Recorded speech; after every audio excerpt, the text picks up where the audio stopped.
पत्नी द्वारा दिया गया कीमती घड़ी का तोहफा कूड़ेदान में फेंक दिया। वह चाहता था कि पत्नी गुस्सा करे, लेकिन औरत जरा भी गुस्सा नहीं हुई, बल्कि वह उनके सामने से गुजरकर घड़ी उठाई और शांत मन से वहां से चली गई, क्योंकि उसने निश्चय कर लिया था कि अब उस आदमी को छोड़ देना है जो उससे कभी प्यार करता ही नहीं था। घर लौटकर औरत ने फोटो जला डाली, फिर तलाक का सर्टिफिकेट और चेक निकालकर बिना झिझक मेज पर फेंक दिया। 3 साल के इस परिवार को छोड़ते हुए उसे बहुत दुख था, फिर भी उसने अपना सामान उठाया और वहां से चली गई। 3 साल पहले जब उनकी शादी हुई थी तो वह औरत बहुत खुश थी और अपने पति का इंतजार कर रही थी, लेकिन जैसे ही आदमी कमरे में आया उसने शादी का एक समझौता पत्र निकाल दिया और औरत से कहा कि उसने कभी उससे प्यार नहीं किया, उसने हमेशा सिर्फ बाई युए गुआंग से ही प्यार किया है। लेकिन बाई युए गुआंग को उसके माता पिता ने पारिवारिक हालात की वजह से ठुकरा दिया था। यह निकम्मा आदमी पत्नी से शादी करके सिर्फ मौका मिलते ही तलाक देना चाहता था ताकि बाई युए गुआंग से शादी कर सके। उसकी बातें सुनकर औरत का दिल टूट गया, लेकिन इन 3 सालों में औरत ने सिर्फ पत्नी की तरह अपना फर्ज निभाया। हर रोज पति की देखभाल करती रही, इस डर से कि कहीं वह उसे छोड़कर न चला जाए। सच में पूरे 3 साल बीत गए, लेकिन आदमी के दिल में सिर्फ बाई युए गुआंग ही रही। जब औरत ने उसे यह याद दिलाने की कोशिश की तो उसने बिल्कुल ध्यान ही नहीं दिया। एक बार तो उसने पत्नी को अलमारी से जोर से टकरा दिया, लेकिन एक बार भी माफी नहीं मांगी। पति को बिना झिझक जाते देख औरत का दिल आखिरकार टूट गया। उसने घर जाकर अपना सामान पैक किया और सब कुछ छोड़कर जाने का निश्चय किया। तभी उसे नौकर का फोन आया, जिसने पति को याद दिलाया कि उसका जन्मदिन आने वाला है। असल में पिछले 3 सालों से हर जन्मदिन की व्यवस्था उसी औरत ने की थी। उसने सोचा और आखिरी बार पति को सम्मान देने का फैसला किया। जन्मदिन की पार्टी के दिन पति ने पत्नी को अनदेखा किया और बाई युए गुआंग को साथ लाया। दोनों एक दूसरे में खोए रहे। पति ने पत्नी की भावनाओं की बिल्कुल परवाह नहीं की। पत्नी का दिल अब पूरी तरह ठंडा हो चुका था। पार्टी में मेहमानों ने पति से कहा कि वह तोहफे खोले। हर तोहफा सबके सामने खोला गया। फिर पूछा गया कि पत्नी ने क्या दिया है। जब किसी मेहमान ने डिब्बा खोला तो पता चला कि यह एक लिमिटेड एडिशन की बहुत महंगी घड़ी है। सबने कहा कि पति पत्नी का रिश्ता बहुत गहरा है, तभी इतना कीमती तोहफा दिया गया है। लेकिन बाई युए गुआंग ने सिर्फ एक सस्ता सा रूमाल दिया। पति शर्मिंदा हो गया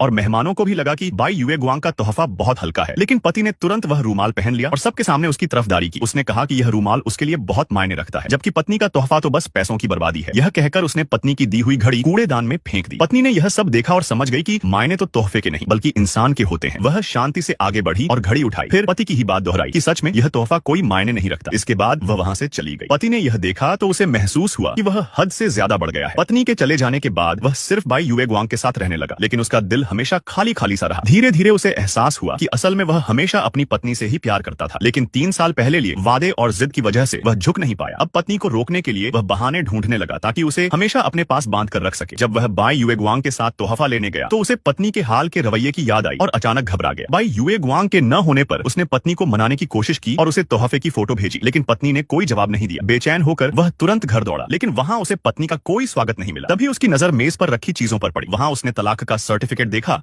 और समझ गया कि कुछ दिन पहले जिस औरत को उसने रोका था वह सचमुच हमेशा के लिए जा चुकी